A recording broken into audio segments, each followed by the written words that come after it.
Hey everyone, welcome back to Corporate Decoder, the place where we unpack the hidden stories in company filings.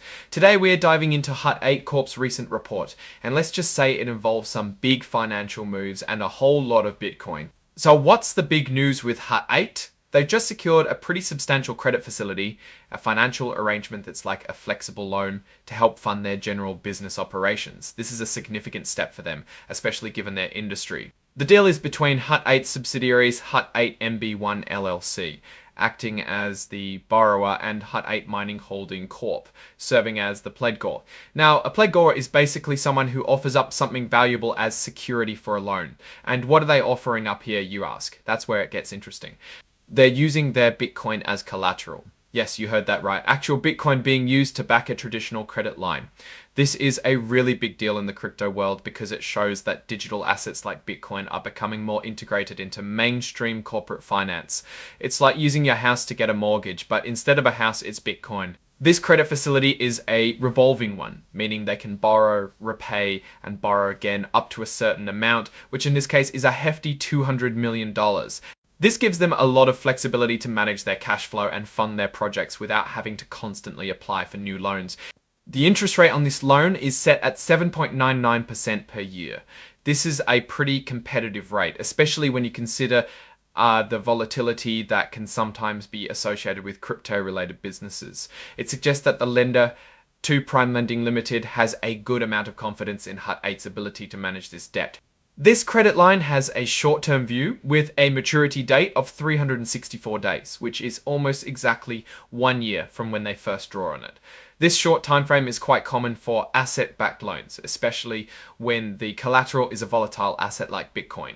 It means they'll need to be diligent about managing their position and potentially refinancing or repaying the loan within a year.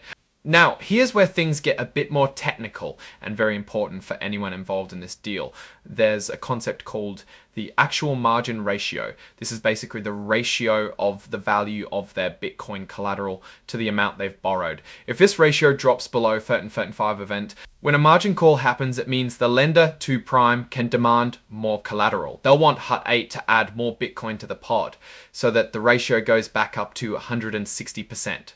This is a standard risk management tool for lenders dealing with fluctuating collateral values. If Hut 8 can't provide the extra collateral, the lender could potentially seize the existing Bitcoin to cover their exposure. It's a critical point that Hut 8 needs to monitor very closely. On the flip side, if the Bitcoin price performs really well and the actual margin ratio climbs to 990% or higher for 3 days in a row, Hut 8 has the right to ask for some of their Bitcoin collateral back. This is a great way for them to regain control of their assets if their value significantly increases relative to their debt. It shows that the deal isn't entirely one-sided and allows Hut 8 to benefit from positive movements in the Bitcoin market.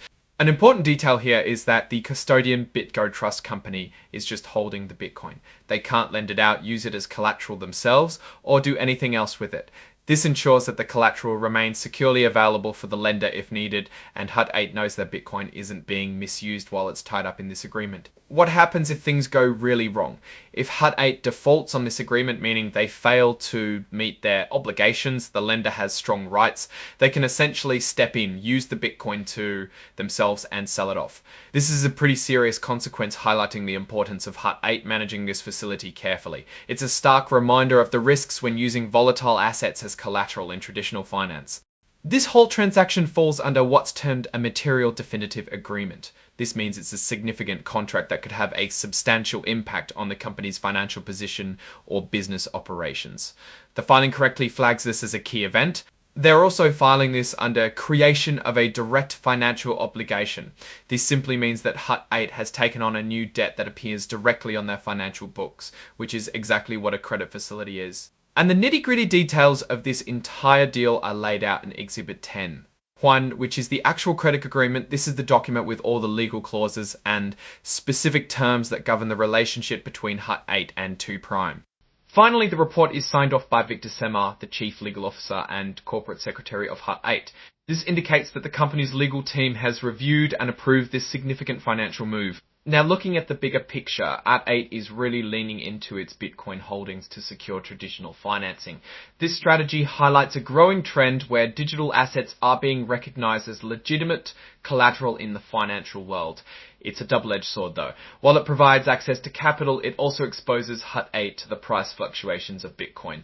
If Bitcoin prices fall significantly, they could face margin calls and potential losses of their collateral. On the other hand, if Bitcoin prices soar significantly, they could face margin calls and potential losses of their collateral. On the other hand, if Bitcoin prices fall significantly, they could face margin calls and potential losses of their collateral. On the other hand, if Bitcoin prices fall significantly, they could face margin calls and potential losses of their collateral.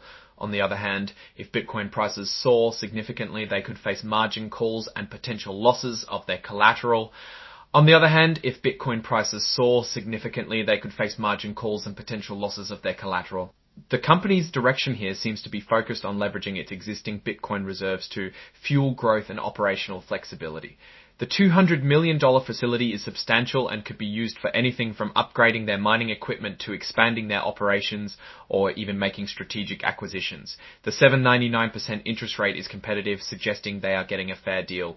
However, the short 364-day maturity is a key risk factor. It means they'll need to aggressively manage their Bitcoin holdings and financial stability to meet obligations within a year. The major risk, as we've discussed, is Bitcoin volatility.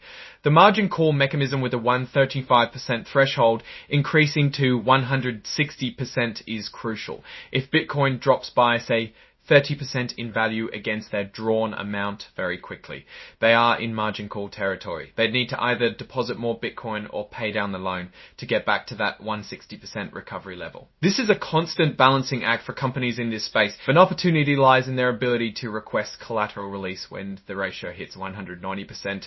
This means for every dollar they owe, they have at least 1.90 cents in Bitcoin value. This is a solid cushion and a way to deleverage their Bitcoin holdings as the asset's price increases. In conclusion, Hut 8 is making a bold move by integrating its Bitcoin assets into its corporate financing strategy. This report shows a company actively managing its capital in a dynamic industry. The success of this credit facility will depend heavily on their ability to navigate the volatile cryptocurrency market and maintain a healthy collateral ratio. It's a smart strategic play for accessing funds, but it comes with inherent risks that investors and the company need to watch very closely. What's your take on Hut 8 using Bitcoin as collateral? Do you think this is a clever move or a risky gamble? Let me know your thoughts in the comments below. If you found this breakdown helpful, please hit that like button and subscribe for more deep dives into corporate filings. And don't forget to join our Discord community, linked in the description for even more discussions and insights. Thanks for watching, and we'll see you in the next episode of Corporate Decatur.